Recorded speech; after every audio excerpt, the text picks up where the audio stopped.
Hi guys! If you've never seen me before, my name is Laura, nice to meet ya. So recently I've undergone what I'd call a bit of a lifestyle change, and I can honestly say that this book was the #1 contributing factor to that.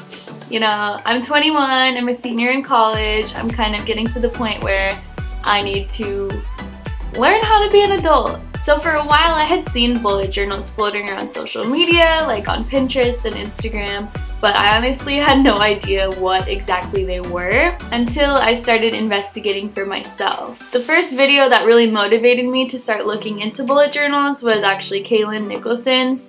She is so motivational, oh my gosh, when I watch her videos I just like want to get my life together.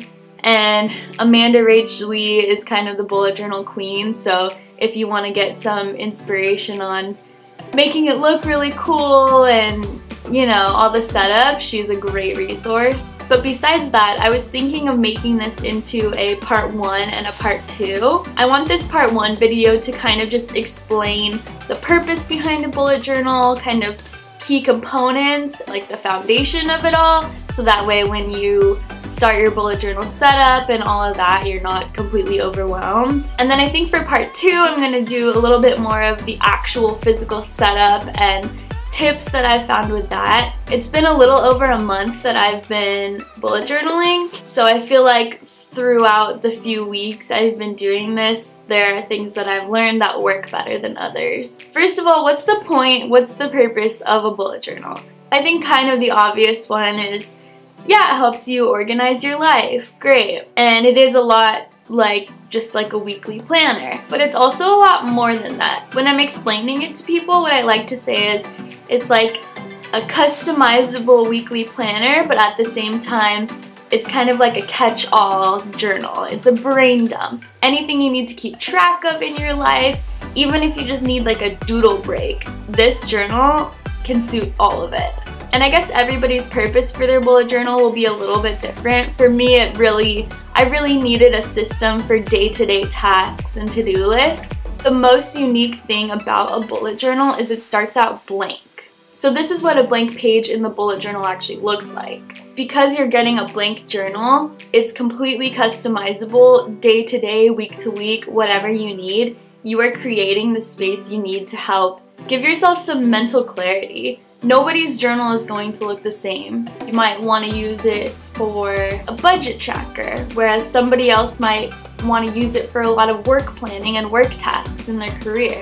Someone else might really want to track their exercise and their gym log, or it even just can be a creative outlet. So that's kind of just my overall summary of what it is and kind of the purpose. Whoa, the sun is like majorly coming through the clouds right now, so if the lighting changes, sorry. Okay, my #1 tip for the bullet journal is don't get overwhelmed with the way that it looks. As I was doing my research on YouTube and on Pinterest, people will go crazy with the design and the detail and make it a masterpiece, which is great, that's fine. If that's totally what you enjoy, all the power to you. But my point in this video is I really want to take away the intimidation. When I tell people about my bullet journal or show them, a lot of people's initial reaction is, oh, I could never do that. Oh, I'm not artistic enough for that. And what I say to that is, that's not the point. Don't worry, you do not have to be an artist to make this bullet journal work for you. Jumping off of that, I want to say, embrace your mistakes.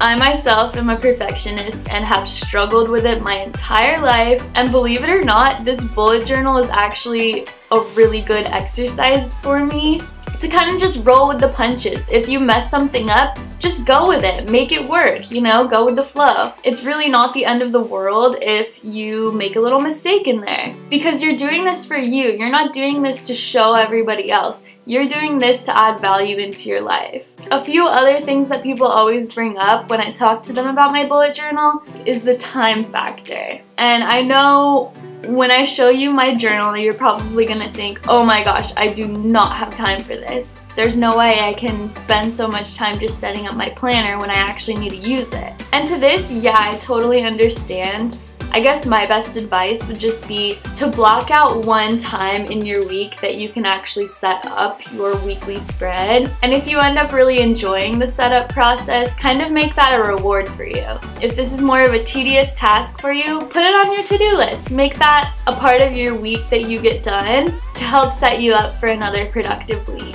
In my part 2 video, or maybe it'll be 3 parts, I'm honestly not sure at this point, I'm gonna give a few different setup ideas, including some really simple ones, because I just want to reiterate that you don't have to be an artist or make it pretty to make this journal totally work for your lifestyle. And the last little thing I want to dispute is when people tell me, oh, I'm gonna use it to procrastinate. This I do understand, because if you're not careful, it could turn into a way to procrastinate. But honestly, just don't let it. Don't add things you don't need to just because you know you're killing time. For me, just getting that weekly spread made, that's one chunk of time.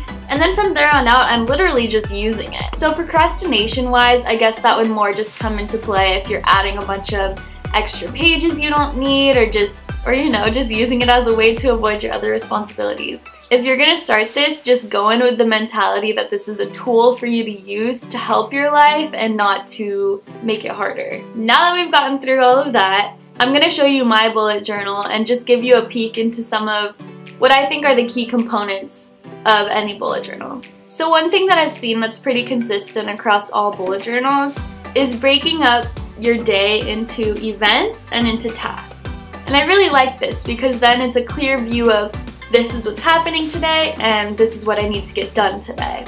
Another thing that's very common is using symbols. At first I really didn't get the purpose of the symbols, and then as I started to use it throughout my week, this is the #1 thing that keeps me accountable on my everyday tasks. So as you can see in my key here, every task is going to start out with just a little bullet. When you start your day, your whole list is just going to be little bullets. When you complete the task, you turn that bullet into an X, meaning that's awesome, you did it, done deal. If the end of the day rolls around and you didn't get a task done, you turn it into a little arrow. That means it migrated. This is not always ideal because for me, that basically means I put something off and then I have to deal with it the next day. If a task just overall gets deleted, that's when you cross it out with a line. So let's say it's not relevant anymore or something got canceled, then you can just cross it out.